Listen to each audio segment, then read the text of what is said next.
ഇന്ന് ഞാൻ ഈ വീഡിയോയിൽ കാണിക്കുന്നത് നമുക്ക് വിയർപ്പ് നാറ്റം ഒക്കെ എങ്ങനെ മാറ്റാന്നുള്ളതാണ്. വീട്ടിൽ തന്നെ വളരെ കുറഞ്ഞ ചിലവിൽ നമ്മളെ കയ്യിലുള്ള സാധനം വെച്ചിട്ട് തന്നെ നമുക്ക് ഉണ്ടാക്കിയെടുക്കാൻ പറ്റും. അപ്പോൾ എല്ലാവരും ഒന്ന് ട്രൈ ചെയ്ത് നോക്കണം. ഇതിൽ അധികം കെമിക്കൽസ് ഒന്നും ചേർക്കണില്ല. നമുക്ക് സാധാ വീട്ടിലുള്ള സാധനങ്ങൾ ഉപയോഗിച്ചിട്ട് മാത്രമാണ് ഇത് ചെയ്യണത്. പിന്നെ ഇത് ഉപയോഗിക്കുമ്പോൾ ഇനി ഇത് ഡ്രസ്സുമലാവോ അങ്ങനെയൊക്കെ ഒരു പേടി ഉണ്ടാവും. അതൊന്നുമില്ല. അങ്ങനത്തെ ഒരു പ്രശ്നമൊന്നുമില്ല. അപ്പോൾ എല്ലാവരും ട്രൈ ചെയ്ത് നോക്കണം. ഉറപ്പായിട്ടും വീഡിയോ ഇഷ്ടമായാൽ ലൈക്ക് ചെയ്യാനും ഷെയർ ചെയ്യാനൊന്നും മറക്കരുത്. അപ്പോൾ ഈ ചാനൽ ആദ്യമായിട്ട് കാണുന്നുണ്ടെങ്കിൽ ഒന്ന് സബ്സ്ക്രൈബ് ചെയ്യുക. അടുത്ത് കാണുന്ന ബെല്ലൈക്കൺ കൂടെ ഒന്ന് പ്രസ് ചെയ്താൽ ഞാൻ പുതിയ വീഡിയോസ് അപ്ലോഡ് ചെയ്യുമ്പോൾ നിങ്ങൾക്ക് നോട്ടിഫിക്കേഷനായിട്ട് കിട്ടും. അപ്പോൾ നിങ്ങൾക്ക് വീഡിയോസൊക്കെ അപ്പം തന്നെ കാണാൻ പറ്റും. ഇതിന് വേണ്ട സാധനങ്ങൾ കോൺഫ്ലോർ, പിന്നെ ബേക്കിംഗ് സോഡ, നമ്മൾ അപ്പക്കാരം എന്നൊക്കെ പറയില്ലേ അത്, അപ്പക്കാരം സോഡാപ്പൊടി എന്നൊക്കെ പറയണ ആ ഒരു പൊടിയാണത്. പിന്നെ വേണ്ടത് നമ്മൾ സാധാ വെളിച്ചെണ്ണ, പ്യുവർ വെളിച്ചെണ്ണ ആയിരിക്കണം നമ്മൾ എടുക്കേണ്ടത്. ഇത്രയും സാധനങ്ങളാണ് നമുക്കിതിന് ആവശ്യമായിട്ടുള്ളത്.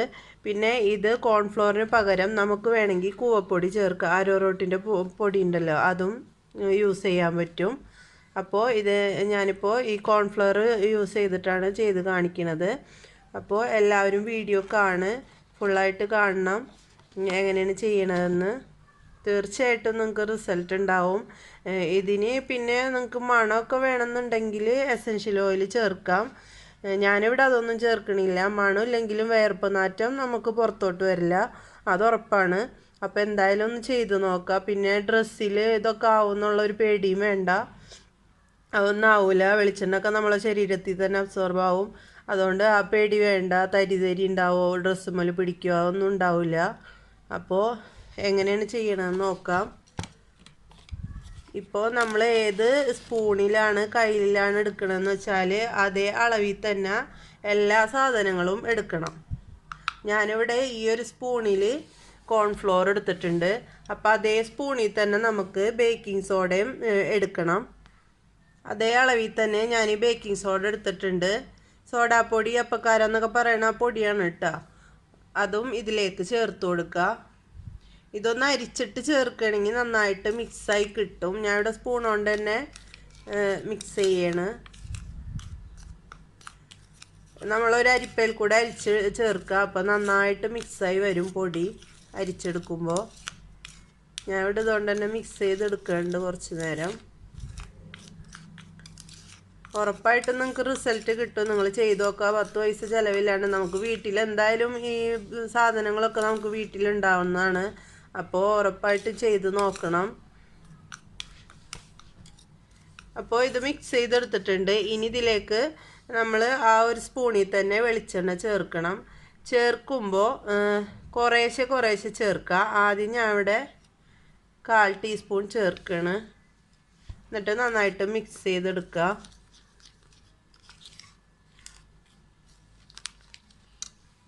ഇനി ഒരു 1/4 സ്പൂണും കൂടെ ചേർക്കുക. ഇപ്പോൾ 1/2 സ്പൂണ് ചേർത്തിട്ടുണ്ട്.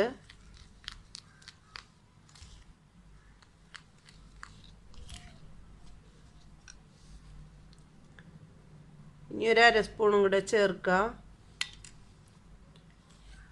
ശരിക്കും ഒരേ അളവിലാണ് എടുക്കേണ്ടത്. പിന്നെ നമുക്ക് നന്നായിട്ട് പേസ്റ്റായിട്ട് കിട്ടിയില്ല എന്നുണ്ടെങ്കിൽ ഒരു 1/2 സ്പൂണും കൂടെ ചേർത്ത് കൊടുക്കുക. നന്നായിട്ട് ആദ്യം ഒന്ന് മിക്സ് ചെയ്ത് നോക്കാം. ഞാൻ പൊടികൾ 1 സ്പൂൺ നിറച്ചെടുത്തിട്ടുണ്ടായിരുന്നു. ഇപ്പോൾ വെളിച്ചെണ്ണ അത്ര എടുത്തിട്ടില്ല. അപ്പോൾ കുറച്ചും കൂടെ വെളിച്ചെണ്ണ ഞാൻ ഇതിലേക്ക് ചേർക്കുന്നുണ്ട്. നിങ്ങൾക്ക് കൂടുതൽ ഉണ്ടാക്കി വെക്കണം എന്നുണ്ടെങ്കിൽ ഉണ്ടാക്കി വെക്കാം. കാരണം 3-4 ആഴ്ച വരെ ഇത് കേടാവാതെ റൂം ടെമ്പറേച്ചറിൽ ഇരിക്കും.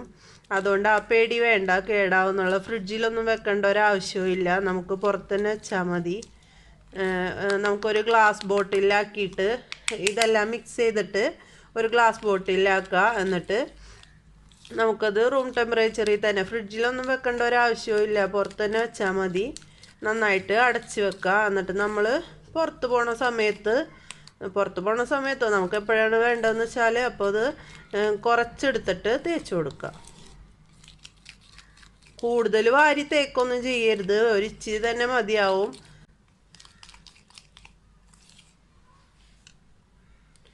ഇത് അലർജി ഉണ്ടാവുമെന്ന് പേടി ഉണ്ടെന്നുണ്ടെങ്കിൽ നിങ്ങൾക്ക് കൈമലൊന്ന് ഇതുപോലെ തേച്ച് നോക്കാം. കണ്ട, തരിയൊന്നും ഉണ്ടാവില്ല. കോൺഫ്ലവർ ആകുമ്പോൾ ഒട്ടും ഉണ്ടാവില്ല. കൂവപ്പൊടിയാണെന്നുണ്ടെങ്കിൽ ചെറിയൊരു തരി ഉണ്ടാവും. അപ്പോൾ തേക്കുമ്പോൾ അങ്ങോട്ട് കുറേ വാരി തേക്കാൻ പാടില്ല. നമ്മൾ തേച്ച് നോക്കിയിട്ട് കുറച്ച് നേരം നോക്കുക വല്ല കുഴപ്പമുണ്ടോയെന്ന്, എന്നിട്ട് മാത്രം തേച്ചാൽ മതി. എന്തായാലും വിയർപ്പ് നാറ്റം പോവും, ഉറപ്പാണ്. ഇനി നമുക്കൊരു ഗ്ലാസ് ബോട്ടിലാക്കി വെക്കാം. സ്മെല്ല് വേണമെന്നുണ്ടെങ്കിൽ നിങ്ങൾക്ക് ഉറപ്പായിട്ടും എസൻഷ്യൽ ഓയിൽ ചേർക്കാം കേട്ടോ. ഞാൻ ഇവിടെ അതൊന്നും ചേർത്തിട്ടില്ല. ചേർത്തില്ലെങ്കിലും കുഴപ്പമൊന്നുമില്ല, ഇതിൻ്റെ സ്മെല്ലൊന്നും പുറത്തേക്ക് വരില്ല. അപ്പോൾ ഞാനിപ്പോൾ ഇവിടെ കുറച്ച് ഉണ്ടാക്കിയിട്ടുള്ളൂ. അപ്പോൾ ഞാൻ ഇതുപോലത്തെ ഒരു ഗ്ലാസ് ജാറിലാക്കി വെക്കുകയാണ്. എല്ലാവരും ഒന്ന് ട്രൈ ചെയ്ത് നോക്കുക, എന്നിട്ട് കമൻസൊക്കെ അറിയിക്കണം. വീഡിയോ ഇഷ്ടമായ ലൈക്ക് ചെയ്യാനും ഫ്രണ്ട്സിനൊക്കെ ഷെയർ ചെയ്യാനും മറക്കരുത്. എൻ്റെ പുതിയ ചാനലും കൂടെ ഒന്ന് സബ്സ്ക്രൈബ് ചെയ്യുക. ലിങ്ക് ഞാൻ ഇവിടെ ഡിസ്ക്രിപ്ഷനിൽ ഇടുന്നുണ്ട്. ക്രാഫ്റ്റിൻ്റെ ചാനലാണ്.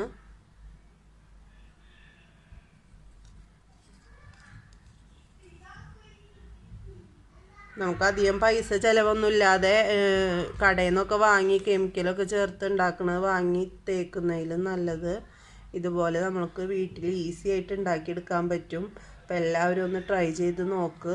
വിയർപ്പ് നാറ്റമൊക്കെ ചില ആൾക്കാർക്ക് നല്ലോണം ഉണ്ടാവും. അപ്പോൾ ഭയങ്കര ഒരു നാണക്കേടായിരിക്കുള്ളവർക്ക് ആൾക്കാരുടെ ഇടയിലൊക്കെ പോകാനായിട്ട്. അപ്പോൾ അങ്ങനെയുള്ളവർ ഇതുപോലെ ഒന്ന് ട്രൈ ചെയ്ത് നോക്ക്. ഫീഡ്ബാക്കൊക്കെ അറിയിക്കണം. ഇതാണ് എൻ്റെ പുതിയ channel, easy art and crafts എന്നുള്ളത്. ലിങ്ക് ഡിസ്ക്രിപ്ഷനിലുണ്ട്. സബ്സ്ക്രൈബ് ചെയ്യാം.